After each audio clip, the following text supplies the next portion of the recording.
You will not believe what happens to the girl at the end. Make sure to like and subscribe so we can continue writing stories like this one. I would love to hear your thoughts in the comments below. The sun beat down on the Arizona territory, baking the red earth and turning the air shimmering hot. Dust devils danced across the barren landscape, mocking Sarah's tiny claim. Her cabin, built of rough-hewn logs and chinked with mud, stood defiant against the vast emptiness. It was a lonely sentinel, a testament to her stubborn will. Sarah had come west with her husband, Thomas, dreaming of a new life, of fertile fields and bustling towns. But Thomas was gone now, taken by fever the second winter. The fertile fields remained a dream, and the bustling towns were too far to matter. She was alone, a widow in a land that seemed determined to break her. The wind howled at night, carrying the whispers of coyotes and the distant, unsettling cries of unknown creatures. Days were filled with backbreaking work, tending her meager garden, hauling water from the dwindling creek, and constantly scanning the horizon for threats.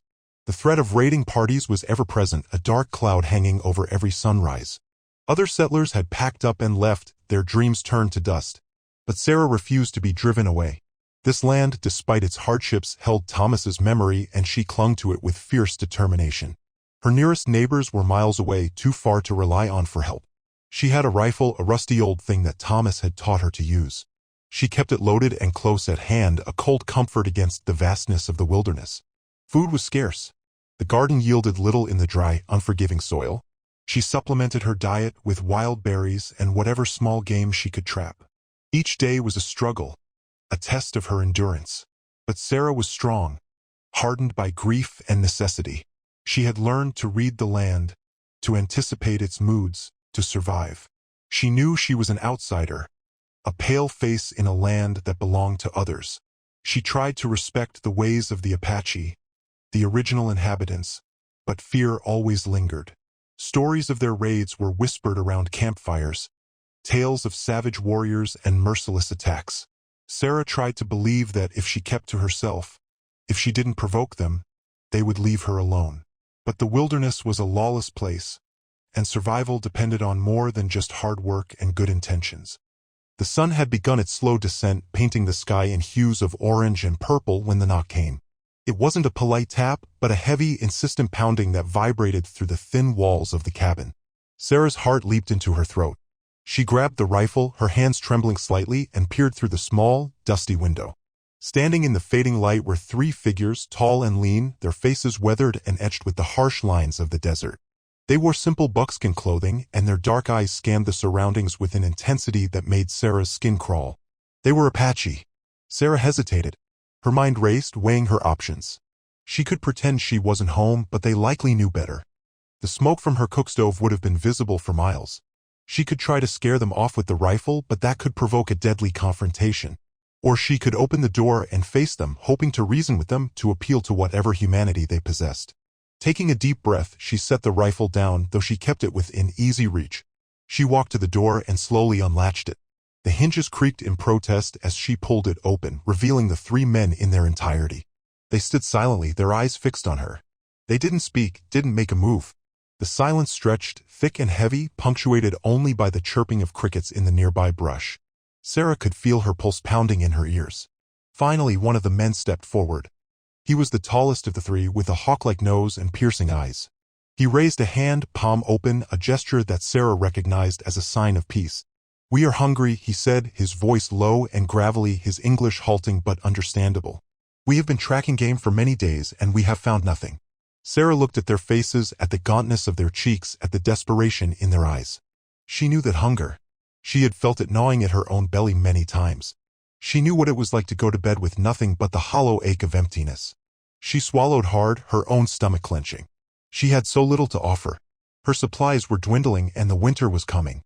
But she couldn't turn them away. She couldn't condemn them to starve. "Wait here," she said, her voice barely a whisper. She turned and went to the small wooden chest where she kept her meager store of food. Inside the chest, nestled amongst a handful of dried beans and a few withered apples, lay her last loaf of bread. It was small, barely enough to fill her own belly for a couple of days, let alone feed three grown men. She had been saving it, rationing it carefully, knowing that the next supply run to the nearest town was still weeks away. Sarah picked up the loaf, its crust hard and dry. It felt heavier than it should, laden with the weight of her decision. Giving it away meant going hungry herself, facing the prospect of empty days and rumbling nights. It meant dipping further into her already meager reserves, pushing herself closer to the brink of starvation. But looking at the bread, she didn't just see food. She saw survival. She saw the difference between life and death. And she knew deep down that she couldn't turn her back on these men, no matter how frightened she was. She thought of Thomas, of his kindness and generosity. He would have done the same, she knew. He always had a soft spot for those in need, regardless of their background or circumstance.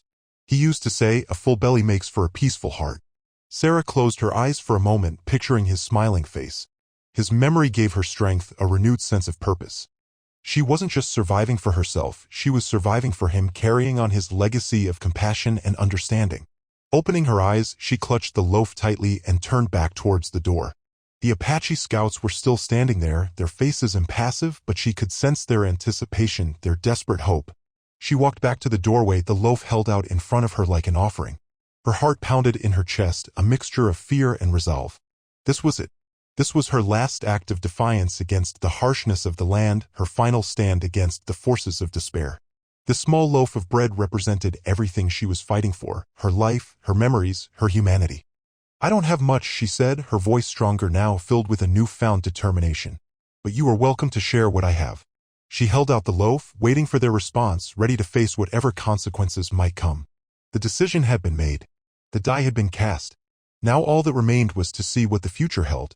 The lead scout, the one who had spoken before, stepped forward and took the loaf from her hands. He didn't snatch it, didn't grab it greedily. He took it gently, respectfully, as if it were a sacred object.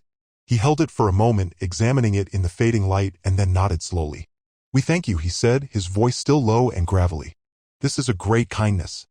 Sarah watched as he turned to his companions and spoke to them in their own language, a series of guttural sounds and clicking noises that she couldn't understand.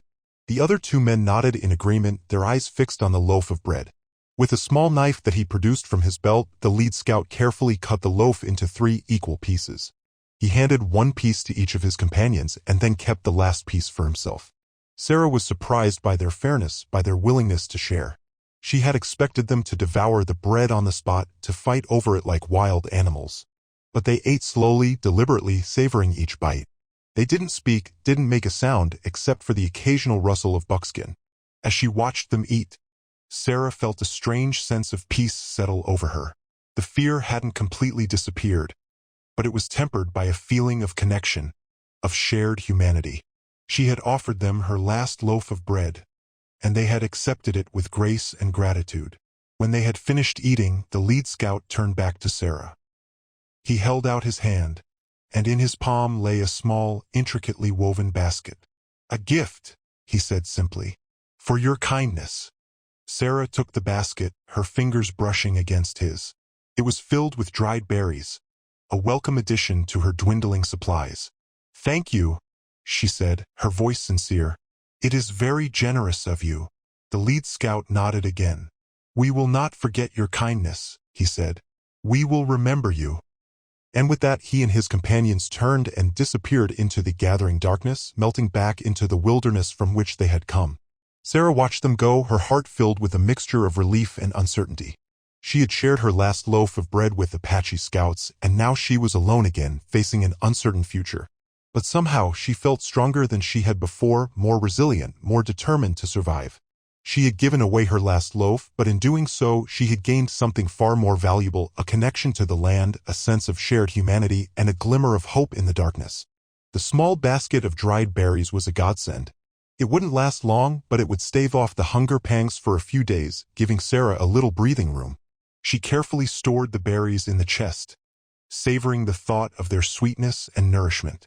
Days turned into weeks and weeks into months. The memory of the Apache scouts faded slightly, replaced by the daily grind of survival. Sarah continued to work her garden, to hunt for small game, to haul water from the creek. The threat of raiding parties remained ever present, a constant source of anxiety. She often wondered about the scouts, whether they had found success in their hunt, whether they were still alive.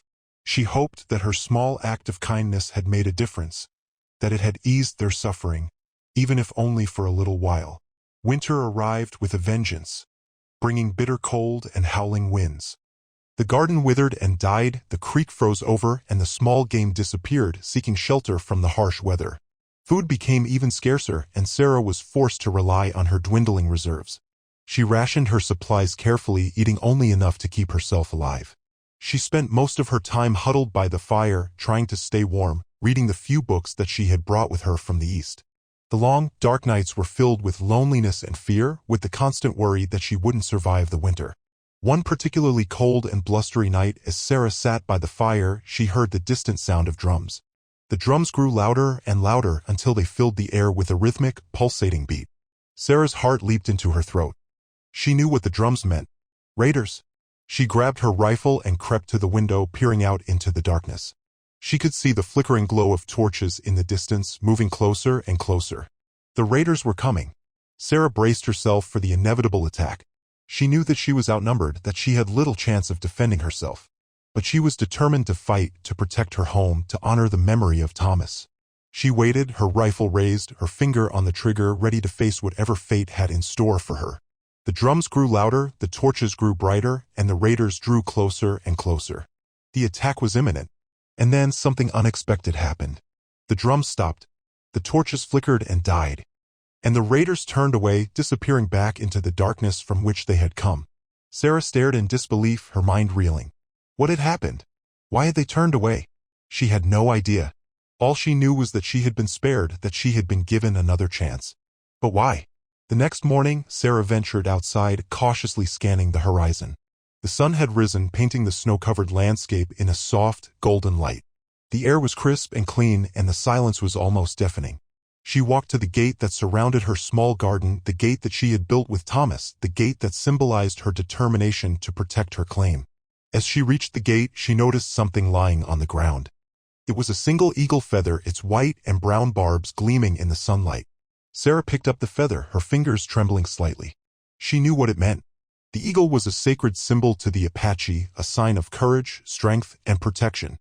The feather was a message, a silent acknowledgement of her kindness, a promise of gratitude. She realized then that the Apache scouts had not forgotten her. They had remembered her generosity, and they had repaid her kindness by guiding the raiders away from her cabin. They had used their knowledge of the land, their skills as trackers, to protect her from harm. A wave of emotion washed over Sarah, a mixture of relief, gratitude, and awe. She had been so afraid of the Apache, so quick to judge them based on the stories she had heard. But she had been wrong. They were not all savage warriors and merciless attackers. Some of them were kind, compassionate, and honorable.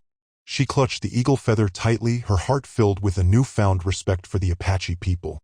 She had learned a valuable lesson that night, a lesson about the power of kindness, the importance of understanding, and the interconnectedness of all things. She knew that she would never forget the Apache scouts, that she would always remember their generosity and their protection. She also knew that she would never again judge people based on their race or their background. She would strive to see the humanity in everyone she met, to treat others with kindness and compassion just as she had been treated. The eagle feather became a symbol of hope for Sarah, a reminder that even in the darkest of times there is always light to be found. She kept the feather close to her heart, carrying it with her wherever she went, cherishing it as a precious gift. And as she faced the challenges that lay ahead, she knew that she was not alone. She had the memory of the Apache scouts, the strength of their protection, and the unwavering belief that kindness would always prevail. The averted raid and the eagle feather were a testament to the power of a shared loaf of bread. With the winter behind her, spring brought a cautious optimism to Sarah's heart. The land slowly came back to life, painting the desert with vibrant colors. She planted her garden again, her hands calloused but hopeful. The memory of the averted raid and the eagle feather remained a powerful reminder of the unexpected protection she had received. However, the sense of security was fragile. Sarah knew that the threat of raiders hadn't vanished entirely. She was still a lone woman in a vulnerable location, and the vastness of the territory made it impossible to guarantee her safety. She continued to keep her rifle close at hand, practicing her aim regularly. She reinforced the walls of her cabin, adding extra layers of mud and logs. She also started setting traps around her property, hoping to deter any unwanted visitors. Sleep was often fitful, punctuated by nightmares of burning cabins and ruthless attackers. Every rustle of leaves, every hoot of an owl sent her heart racing. She longed for the sense of peace and security that she had known before Thomas died. But she knew that those days were gone forever. She tried to find solace in her work, in the rhythm of the seasons, in the beauty of the desert landscape. She spent hours watching the sunsets, marveling at the way the colors transformed the sky. She listened to the songs of the birds, finding comfort in their cheerful melodies. She also started writing in a journal, documenting her experiences, her thoughts, and her feelings. Writing helped her to process her grief, to confront her fears, and to find meaning in her solitary existence. One day, as she was tending her garden, she noticed a group of riders approaching in the distance. Her heart leaped into her throat. She grabbed her rifle and ran inside the cabin, barricading the door and peering out the window. The riders drew closer and closer, and Sarah realized that they were not raiders. They were a group of settlers, families traveling west in search of new homes. They stopped at her cabin, their faces weary and travel-worn. They asked Sarah for water and directions, and she gladly obliged. She shared her knowledge of the land, warning them about the dangers of the desert and offering them advice on how to survive. As she spoke with the settlers, Sarah realized that she was no longer just a lone widow struggling to survive. She was a pioneer, a survivor, a source of strength and inspiration to others. She had endured hardship and loss, but she had emerged stronger and more resilient. She knew that the road ahead would not be easy, that she would continue to face challenges and uncertainties. But she also knew that she was not alone, that she had the strength and the courage to overcome whatever obstacles lay in her path. And she had the memory of the Apache scouts, a reminder that even in the most dangerous and unforgiving of environments, kindness and compassion could make all the difference. Summer arrived, bringing scorching heat and relentless sunshine. The garden flourished, providing Sarah with a bounty of vegetables and fruits. She felt a sense of accomplishment, of having overcome the challenges of the past year. But the threat of raiders still lingered in the back of her mind. She knew that they could strike at any time without warning. She remained vigilant, always on the lookout for signs of danger. One evening, as the sun was setting, painting the sky in fiery hues of orange and red, Sarah heard the distant sound of horses. She grabbed her rifle and ran to the window, peering out into the darkness. In the distance, she could see a large group of riders, their figures silhouetted against the setting sun. They were moving quickly, heading straight for her valley. Sarah's heart pounded in her chest. This was it. The raiders were finally coming. She braced herself for the attack, knowing that she had little chance of survival. She barricaded the door, loaded her rifle, and waited for the inevitable. The riders drew closer and closer, their hooves pounding on the dry earth. Sarah could hear their shouts and their war cries. They were almost upon her. But then something unexpected happened. The riders slowed down, hesitated, and then abruptly turned away. They veered off course, skirting the edge of the valley and disappearing into the darkness. Sarah stared in disbelief, her mind racing. What had happened? Why had they turned away? She couldn't understand it. She crept outside, cautiously scanning the surroundings. There was no sign of the raiders.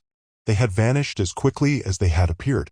Sarah was filled with a mixture of relief and confusion. She had been spared again, but she didn't know why. Was it a miracle? Was it luck? Or was it something else? She stood there for a long time, staring into the darkness, trying to make sense of what had happened. And then she remembered the Apache scouts, the eagle feather, the promise of protection. A wave of understanding washed over her. She realized that the Apache scouts had kept their word. They had protected her from the raiders, guiding them away from her valley. They had used their knowledge of the land, their skills as trackers, to ensure her safety. Sarah felt a surge of gratitude towards the Apache scouts. She knew that she owed them her life.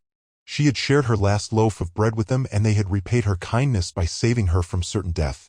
She realized then that the bond between her and the Apache scouts was stronger than she had ever imagined. It was a bond based on mutual respect, on shared humanity, on the power of kindness. And it was a bond that would last a lifetime. The morning after the averted raid, Sarah awoke with a sense of profound peace. The sun shone brightly, casting a warm glow over the landscape. The air was filled with the sweet scent of wildflowers. She went outside to tend her garden, her heart lighter than it had been in a long time. As she approached the gate, she noticed something lying on the ground. It was an eagle feather, identical to the one she had found after the first averted raid. Sarah picked up the feather, her fingers tracing its delicate barbs. It was a silent message, a confirmation of what she already knew in her heart. The Apache scouts had protected her, guiding the raiders away from her valley. The eagle feather was more than just a symbol of protection, it was a symbol of hope, of kindness, and of the interconnectedness of all things. It was a reminder that even in the darkest of times, there is always light to be found. Sarah carried the feather inside and placed it next to the other one on a small shelf that Thomas had built for her. The two feathers side by side were a testament to the power of kindness, a reminder that even a small act of generosity can have a profound impact. She continued to live in the valley, facing the challenges and uncertainties of life with courage and determination. She never forgot the Apache scouts, and she always remembered the lessons she had learned from them. She shared her story with other settlers, hoping to inspire them to treat others with kindness and compassion, regardless of their race or their background. She became a beacon of hope in the wilderness, a symbol of the power of human connection. Years passed and Sarah grew old, but she never lost her sense of wonder and gratitude. She continued to cherish the eagle feathers, viewing them as precious gifts, reminders of the day she shared her last loaf of bread with the Apache scouts. And when she finally passed away, she was buried in the valley she had loved so much, with the two eagle feathers placed gently in her hands. Her story lived on, passed down from generation to generation, a testament to the power of kindness, the importance of understanding, and the enduring bond between people, regardless of their differences. The two feathers became a legend, a symbol of the unlikely friendship between a widowed settler and a band of Apache scouts. A friendship forged in the heart of the Arizona Territory, a friendship that changed the course of history. The story serves as a reminder that even the smallest act of generosity can create ripples of kindness that extend far beyond what we can imagine. Sarah's understanding of the events that had unfolded deepened with each passing season. The initial fear she felt toward the Apache slowly transformed into a profound respect and gratitude. She began to actively learn about their culture, their traditions, and their deep connection to the land. She realized that the Apache were not simply savage raiders as the stories often portrayed them. They were a people struggling to survive in a harsh environment, fighting to protect their way of life. They had their own code of honor, their own values, and their own sense of justice. She started to see the world through their eyes, to understand their perspective. She realized that the settlers were encroaching on their land, disrupting their traditional hunting grounds, and threatening their very existence. Sarah began to advocate for peaceful coexistence between the settlers and the Apache. She spoke out against the violence and prejudice that she witnessed, urging others to treat the Apache with respect and understanding. She even learned a few words of their language, hoping to bridge the gap between the two cultures. She offered them food and shelter when they were in need, just as they had offered her protection. Her efforts were not always well received. Some settlers accused her of being a traitor, of siding with the enemy. But Sarah refused to be deterred. She believed that peace was possible, that understanding was essential, and that kindness was the key to building a better future. She continued to share her story, emphasizing the importance of treating others with respect, regardless of their background or their beliefs. She reminded people that even the smallest act of kindness can have a profound impact, that it can create ripples of positive change that extend far beyond what we can imagine. Sarah's transformation was a testament to the power of empathy, the importance of open-mindedness, and the enduring strength of the human spirit. She had come to the Arizona Territory filled with fear and prejudice, but she had left it as a beacon of hope and understanding. Her legacy lived on, inspiring generations of settlers and Apache to strive for peace and reconciliation. The story of the widowed settler and the Apache scouts became a symbol of the possibility of friendship and cooperation, a reminder that even in the most challenging of circumstances, kindness can prevail. The valley where Sarah had lived became known as a place of peace, a sanctuary where people of different backgrounds could come together in harmony. And it all started with a shared loaf of bread. Sarah's story became a legend in the Arizona Territory, a testament to the transformative power of kindness and understanding. It was a story told around campfires, shared in schoolhouses, and whispered in hushed tones among both settlers and Apache. It was a story that reminded everyone that even in the most unforgiving of environments, hope could bloom and friendship could flourish.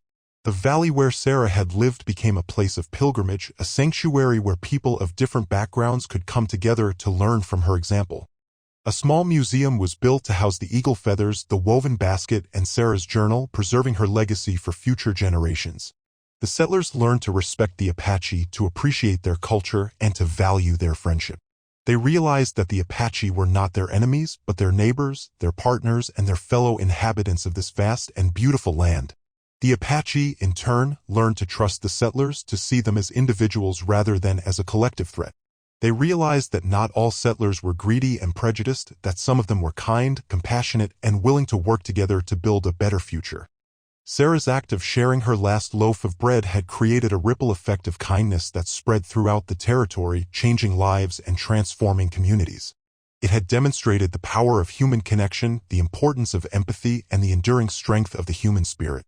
And so, the story of the widowed settler and the Apache scouts became a timeless tale, a reminder that even the smallest act of generosity can have a profound impact, that it can create a legacy of peace and understanding that lasts for generations. The valley, once a symbol of isolation and hardship, became a symbol of hope and harmony, a testament to the power of kindness to overcome fear, prejudice, and hatred. Sarah's safety was not just secured by the Apache's protection, it was secured by the bonds of friendship and mutual respect that she had forged. Her kindness brought unexpected rewards, not just in the form of safety, but in the form of a lasting legacy of peace and understanding. The end.